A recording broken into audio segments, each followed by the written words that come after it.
అన్న నమస్తే అన్న. నమస్తే ఏం పేరు అన్న? నా పేరు సాబేర్ అన్న. నా పేరు సాబిర్. ఇక్కడ ఉండేది ఎక్కడ? ఇక్కడ ఈ లోకల్ ఈ కార్మిక నగర్. కార్మిక నగర్. ఓకే. సో మరి ఎట్లా ఉంది ఇక్కడ పరిస్థితి, అంటే అభివృద్ధి విషయంలో కావచ్చు, ఎట్లా ఉంది ఇక్కడ? మంచిగా అభివృద్ధి ఉందన్న మన కాంగ్రెస్ అంటే ఇక్కడ. ఎందుకంటే మన రేషన్ కార్డులు ఇచ్చిర్రు. రేషన్ కార్డులు సన్న బియ్యము రోడ్ 200 కరెంట్ యూనిట్ ఫ్రీ ఉంది. ఇంకేముందన్న, ఇంకేం కావాలి, బస్ ఫ్రీ ఉంది మనకు కాంగ్రెస్ తరపున. సన్న బియ్యం వస్తుంది. రేషన్ కార్డులు 10 సంవత్సరం లేదు, ఇప్పుడు రేవంత్ రెడ్డి గవర్నమెంట్ రేషన్ కార్డులు ఇచ్చారు. ఇంకేం కావాలన్న పబ్లిక్ చెప్పన్నా. ఇంకా బియ్యం వచ్చేస్తుంది. మన మన హాస్పిటల్ కోసం అది ఆరోగ్యశ్రీ, దాని గురించి చాలా పనికి వస్తుంది కదన్న. అంటే ఇప్పుడు జూబ్లీహిల్స్ లో ఉప ఎన్నిక వస్తా ఉంది. సో మరి 3 పార్టీలు హోరాహోరీగా తిరుగుతా ఉంది. సో మరి ఏంటి, ఏ పార్టీకి మద్దతు ఇద్దాం అనుకుంటారు ఈసారి? ఇగో సార్, మద్దతు చేయాలంటే మనం కాంగ్రెస్ పార్టీకి మద్దతు ఇవ్వచ్చు అన్న. ఎందుకంటే టీఆర్ఎస్ గవర్నమెంట్ అయితే 10 సంవత్సరాలు ఏం చేసింది? 10 సంవత్సరంలో ఏం చేసింది సార్? సంబలంలో రోడ్ మీద మెయిన్ రోడ్ అలా చేసాం, కానీ గలీలలో అక్కడక్కడ డ్రైనేజ్ ప్రాబ్లం అక్కడ ఉంది. రోడ్లు అట్లా ఉన్నాయి. గలీలలో చూడండి మీరు. మెయిన్ రోడ్ మంచిగా ఉంటే చాలు అన్న సార్. గలీలు చూడాలి వచ్చి. ఫస్ట్ గల్లీ చూడమనండి టీఆర్ఎస్.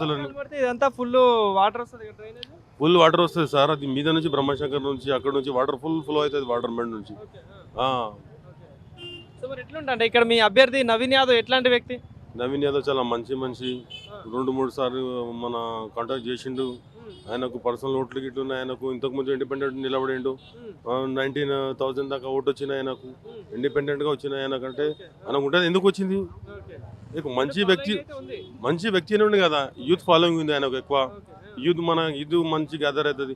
ఇంకొకటి ఏమైంది ప్లస్ అంటే, మనకు ఈడ ఎందుకు ఎక్కువ యూత్కి టికెట్ ఇచ్చిరని, కాంగ్రెస్లో ఒక యూత్కి టికెట్ ఇచ్చిరని మన మైనారిటీలు, మన హిందూ సోదరులు అందరూ ఒకటైరు ఈడ.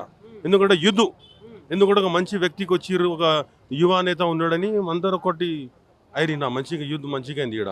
బీఆర్ఎస్ అభ్యర్థి సునీత గారు గెలిచే ఛాన్సెస్ లేవా? సునీత గారు ఏం గెలుస్తారు సార్? ఆయనకు పొలిటికల్ విషయమే తెలియదు. ఆమెకు ఏం తెలుసు చెప్పు? ఆయన ఎప్పుడన్నా పొలిటికల్ వచ్చిందా? ఏడన్నా చౌరస్తా మీద గోపీనాథ్ ఎంబడి వచ్చిందా? ఎవరన్నా కన్నా ఎప్పుడన్నా స్పీచ్ ఇచ్చిందా? ఆయనకు పొలిటికల్ గురించి ఏం తెలియదు ఆమెకు. ఆమె ఏం చేస్తుంది? ఆమెకి ఏం లేదు పొలిటికల్ గురించి. ఏం బీజేపీ కూడా తిరుగుతా ఉంది కదా, మరి బీజేపీ దీపక్ రెడ్డికి ఛాన్స్ ఉంటుందా? ఛాన్స్ అని కాదు, మన జూబ్లీస్ కాన్స్టిట్యూన్సీలో అయితే బీజేపీది ఏం లేదు క్రేజ్. ఎక్కువ మైనారిటీ ఉంది. కాంగ్రెస్ మధ్యలో టీఆర్ఎస్ మధ్యలో ఉంటుంది. 3rd ప్లేస్లో బీజేపీ ఉంటుంది అంతే. ఇంకా ఏముంది అంటే మరి అభివృద్ధి విషయంలో మరి గత 10 ఏళ్ళు బీఆర్ఎస్ గవర్నమెంట్లో ఏమన్నా అభివృద్ధి జరిగిందా? ఇంతకుముందు చెప్పా ఏం జరగలేదు అంటా ఉన్నారు. మరి పథకాల విషయంలో ఎట్లా ఉంది? పథకాల విషయం ఇంకేం కావాలన్నా?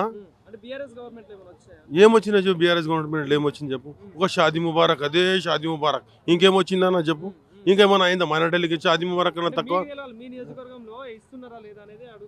ఇప్పుడు ఇస్తారు కదా అన్న. ఇంకా ఏం కావాలి? ఇంకా సన్న బియ్యం ఉంది, రేషన్ కార్డులు, ఇంకా ఏం కావాలి చెప్పు? RTC current free, 200 unit current free ఉంది, ఆర్టీసీ ఫ్రీ ఉంది, సన్న బియ్యం వస్తుంది, రేషన్ కార్డులు ఇచ్చిర్రు.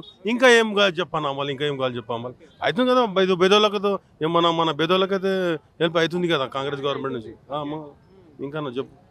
అంటే మరి పోటీ ఎవరెవరి మధ్య? పోటీ ఉంటుంది మధ్య అంటే మన కాంగ్రెస్ టీఆర్ఎస్ ఇద్దరి మధ్యలో ఉంటుందండి.